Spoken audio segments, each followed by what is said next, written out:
شروع اللہ کا نام لے جو بڑا مہربان نہایت رحم والا ہے۔ وہ جو نہایت مہربان ہے، اسی نے قرآن کی تعلیم فرمائی، اسی نے انسان کو پیدا کیا، اسی نے اس کو بولنا سکھایا۔ سورج اور چاند ایک حساب مقرر سے چل رہے ہیں، اور بوٹیاں اور درخت سجدہ کر رہے ہیں، اور اسی نے آسمان کو بلند کیا اور میزان عدل قائم کر دی کہ اس میزان میں حد سے تجاوز نہ کرو، اور انصاف کے ساتھ ٹھیک تولو اور تول کم مت کرو۔ اور اسی نے خلقت کے لیے زمین بچھائی، اس میں میوے اور کھجور کے درخت ہیں جن کے خوشوں پر غلاف ہوتی ہیں، اور اناج جس کے ساتھ بھس ہوتا ہے، اور خوشبودار پھول۔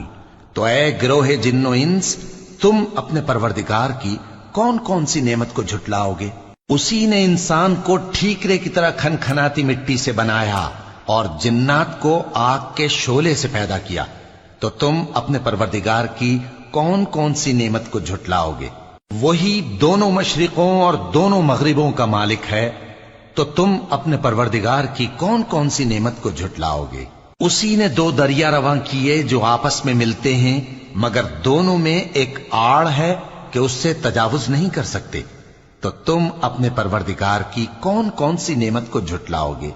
ان دونوں دریاؤں سے موتی اور مونگے نکلتے ہیں، تو تم اپنے پروردگار کی کون کون سی نعمت کو جھٹلاؤ گے؟ اور جہاز بھی اسی کے ہیں جو سمندر میں پہاڑوں کی طرح اونچے کھڑے ہوتے ہیں، تو تم اپنے پروردگار کی کون کون سی نعمت کو جھٹلاؤ گے؟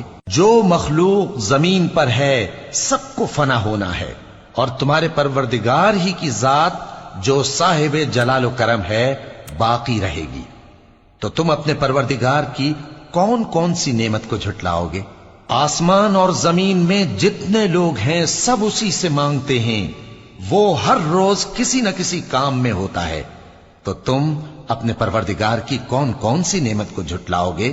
اے دونوں جماعتوں، ہم ان قریب تمہاری طرف متوجہ ہوتے ہیں، تو تم اپنے پروردگار کی کون کون سی نعمت کو جھٹلاؤ گے؟ اے گروہ جن و انس، اگر تمہیں قدرت ہو کہ آسمان اور زمین کے کناروں سے نکل جاؤ تو نکل جاؤ، اور زور کے سوا تو تم نکل سکنے ہی کہ نہیں، تو تم اپنے پروردگار کی کون کون سی نعمت کو جھٹلاؤ گے؟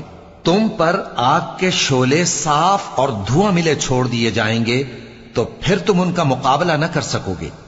تو تم اپنے پروردگار کی کون کون سی نعمت کو جھٹلاؤ گے؟ پھر جب آسمان پھٹ کر تیل کی تلچھٹ کی طرح گلابی ہو جائے گا تو وہ کیسا ہولناک دن ہوگا۔ تو تم اپنے پروردگار کی کون کون سی نعمت کو جھٹلاؤ گے؟ تو اس روز نہ تو کسی انسان سے اس کے گناہوں کے بارے میں پرسش کی جائے گی اور نہ کسی جن سے۔ تو تم اپنے پروردگار کی کون کون سی نعمت کو جھٹلاؤ گے؟ گناہگار اپنے چہرے ہی سے پہچان لیے جائیں گے تو پیشانی کے بالوں اور پاؤں سے پکڑ لیے جائیں گے۔ تو تم اپنے پروردگار کی کون کون سی نعمت کو جھٹلاؤ گے؟ یہی وہ جہنم ہے جسے گناہگار لوگ جھٹلاتے تھے، وہ دوزخ اور کھولتے ہوئے گرم پانی کے درمیان گھومتے پھریں گے۔ تو تم اپنے پروردگار کی کون کون سی نعمت کو جھٹلاؤ گے؟ اور جو شخص اپنے پروردگار کے سامنے کھڑے ہونے سے ڈرا، اس کے لیے دو باغ ہیں۔ تو تم اپنے پروردگار کی کون کون سی نعمت کو جھٹلاؤ گے؟ ان دونوں میں بہت سی شاخیں یعنی قسم قسم کے میووں کے درخت ہیں۔ تو تم اپنے پروردگار کی کون کون سی نعمت کو جھٹلاؤ گے؟ ان میں دو چشمے بہ رہے ہیں، تو تم اپنے پروردگار کی کون کون سی نعمت کو جھٹلاؤ گے؟ ان میں سب میوے دو دو قسم کے ہیں، تو تم اپنے پروردگار کی کون کون سی نعمت کو جھٹلاؤ گے؟ اہل جنت ایسے بچھونوں پر جن کے استر اطلس کے ہیں تکیہ لگائے ہوئے ہوں گے، اور دونوں باغوں کے میوے قریب جھک رہے ہیں۔ تو تم اپنے پروردگار کی کون کون سی نعمت کو جھٹلاؤ گے؟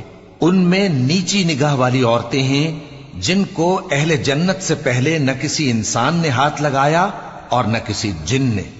تو تم اپنے پروردگار کی کون کون سی نعمت کو جھٹلاؤ گے؟ گویا وہ یاقوت اور مرجان ہیں۔ تو تم اپنے پروردگار کی کون کون سی نعمت کو جھٹلاؤ گے؟ نیکی کا بدلہ نیکی کے سوا کچھ نہیں ہے۔ تو تم اپنے پروردگار کی کون کون سی نعمت کو جھٹلاؤ گے؟ اور ان باغوں کے علاوہ دو باغ اور ہیں، تو تم اپنے